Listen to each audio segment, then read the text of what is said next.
जय चौथ माता। तो मैं बताने जा रही हूँ कि 2022 में पहली बार करवा चौथ व्रत कैसे करें और इस बार 2022 में करवा चौथ व्रत करें या नहीं करें। तो बहुत सारी बहनें दुविधाएं में रहते हैं कि पहली बार करना है और पहली बार मेरा शादी हुआ है तो पहली बार करवा चौथ व्रत कैसे करें। तो इसके जानकारी के लिए हमारे वीडियो पर बने रहे और यदि नए हैं तो मेरा वीडियो का लाइक कीजिए, सब्सक्राइब कीजिए, शेयर कीजिए। और सबसे पहले तो करवा चौथ व्रत 2022 में आप कर सकते हैं क्योंकि इस बार कोई मालोमास और कोई खरमास, कोई दुमास नहीं है क्योंकि 2022 जो है बहुत अच्छा है, बहुत सुंदर है। इसमें कोई भी नया व्रत उठा सकते हैं। जैसे कि आप जो तीज व्रत किए तो तीज व्रत में कोई दुविधा नहीं था, तो उसी तरह बिल्कुल करवा चौथ व्रत में भी कोई ऐसा दुविधा और कोई समस्या नहीं है। और करवा चौथ व्रत में क्या पहने, तो सबसे पहले ये जानकारी होना चाहिए कि करवा चौथ व्रत में आपको दुल्हन की तरह सजना है। 16 श्रृंगार में करवा चौथ व्रत की जाती है और चौथ व्रत जो की जाती है चौथ माता की पूजा तो 16 श्रृंगार में करना चाहिए। 16 श्रृंगार में करके और उसके बाद चौथ माता की पूजा की जाती है। 16 श्रृंगार में तो बहन जी आप जानते हैं कि कितना श्रृंगार होती है। 16 श्रृंगार से ऊपर होना चाहिए, नीच नहीं। लेकिन कितने बहन जी का सोच है कि क्या नए वस्त्र लें। यदि आपके पास शादी का जोड़ा है तो शादी का जोड़ा पहनते हैं तो बहुत खुशी की बात है। शादी का जोड़ा ही करवा चौथ व्रत में होना चाहिए। और यदि आपके पास शादी का जोड़ा है भी और यदि पहनने का मन नहीं है तो शादी का चुंदरी आप अवश्य अपने शरीर पे ढक लें क्योंकि शादी का जरूर होना चाहिए। और जो सिंदूर आप लगाए थे जिस दिन लगा था शादी का दिन, वो सिंदूर आप अवश्य लगाएंगे। और जो सिंदूर भरा जाता है वो सिंदूरा भी पूजा के वक्त आप अवश्य रखेंगे क्योंकि ये सुहाग की दीर्घायु के लिए ये व्रत की जाती है। और ये जो व्रत है एक दुल्हन की तरह सजना संवरना चाहिए। कोई भी अंग बिना श्रृंगार के नहीं होना चाहिए। जैसे कि आप मांग सजाते हैं तो सिंदूर लगाते हैं, उसमें टीका होना चाहिए यदि आपके पास हो तो सोने का, और नहीं तो ऐसे भी रेडीमेड ज्वेलरी आप लेकर पहन सकते हैं। और रेडीमेड भी ज्वेलरी लेकर पूरा शरीर को सजाकर और लाल वस्त्र, ये नियम के अनुसार लाल वस्त्र ही पहनना चाहिए क्योंकि चौथ माता की पूजा लाल वस्त्र से होती है। यदि आप चौकी सजाते हैं तो चौकी सजाकर लाल वस्त्र उस पे रखिए चौकी पे, और उसके बाद शिव और पार्वती और गणपति का तस्वीर रख के, और करवा का यदि कैलेंडर रखते हैं तो कैलेंडर रखिए।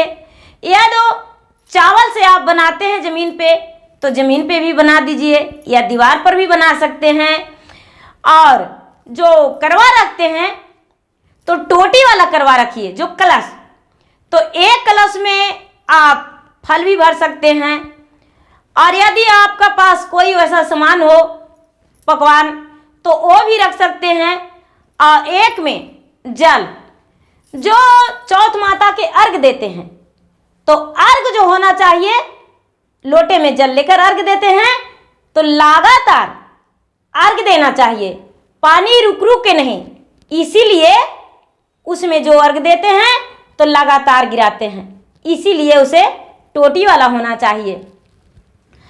और जो आप चंद्रमा की पूजा करते हैं तो चंद्रमा की पूजा करके और उसके बाद अपने पति को प्रेम पूर्वक, उनको जैसे चंद्रमा की जितना महत्वपूर्ण पूजा किए उसी तरह अपना पति का प्रेम पूर्वक उन्हें आप पुष्प छत लेकर और उनके माथे पे छिड़काव कीजिए। जैसे गंगा जल लेते हैं, गंगा जल छिड़काव कीजिए। उसके बाद हाथ में पुष्प अक्षत लेकर अपने पति पे छिड़काव कर दीजिए। और उसके बाद आप जैसे भगवान को लगाए तिलक, तो अपने पति को तिलक लगा दीजिए। और आरती जैसे भगवान को करते हैं तो अपने पति को आरती कर दीजिए।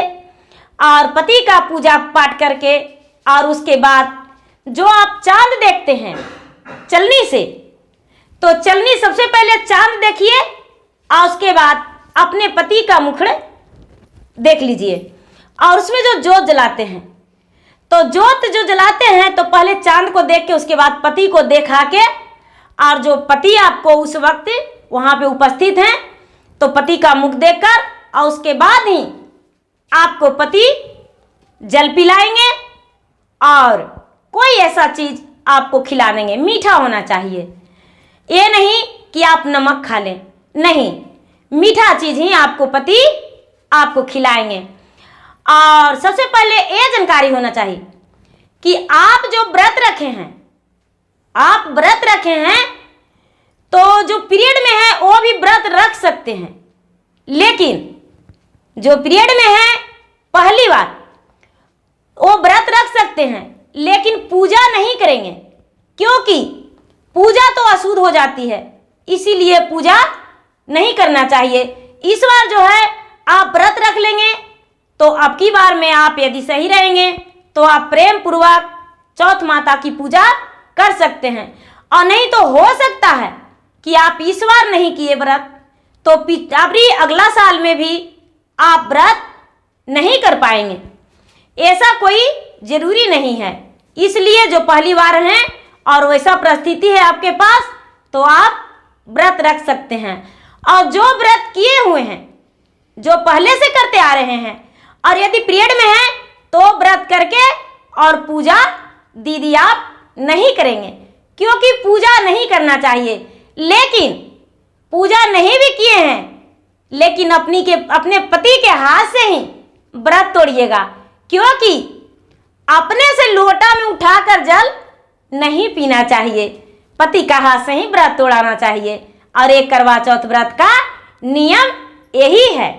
और सबसे पहले दीदी आपको ये जानकारी है, नहीं होगा तो 2022 में करवा चौथ व्रत कब है, तो 13 अक्टूबर दिन गुरुवार रात्रि में चौथ माता की पूजा 2022 में होगी। और 2022 में 13 अक्टूबर गुरुवार का ही करवा चौथ व्रत है। सबसे पहले जो करवा चौथ व्रत रखेंगे तो पूरा दिन नीरा जल रहना चाहिए, पानी भी नहीं पीना चाहिए। यदि जो सरगी खाते हैं तो सरगी जिनके घर में खाते हैं तो उनका अगर जो घर में कोई बड़े हैं, या तो बुआ सास हैं, या तो चाची सास हो गए, या तो अपना सास है, जिनका अपना सास नहीं है वो, या तो चाची सास हो गए, या तो जेठानी, या तो बड़े ननद, वो भी आपको सरगी दे सकते हैं। और करवा चौथ की थाल सजाकर पूजा करने के लिए और पूरा श्रृंगार के साथ दे सकते हैं।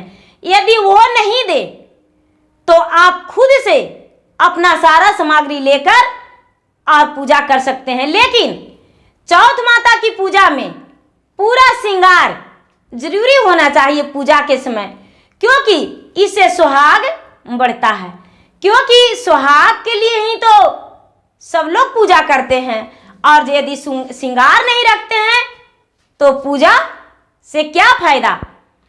और दीदी आपको ये सोच हो सकता है कि इतना श्रृंगार हम क्या करेंगे, लेकिन नहीं, ऐसा नहीं होना चाहिए। आपका तो पूरा साल श्रृंगार करने को लिए पड़ा है। धन्यवाद दीदी, और ज़्यादा जानकारी के लिए अगला वीडियो में हम दे देंगे।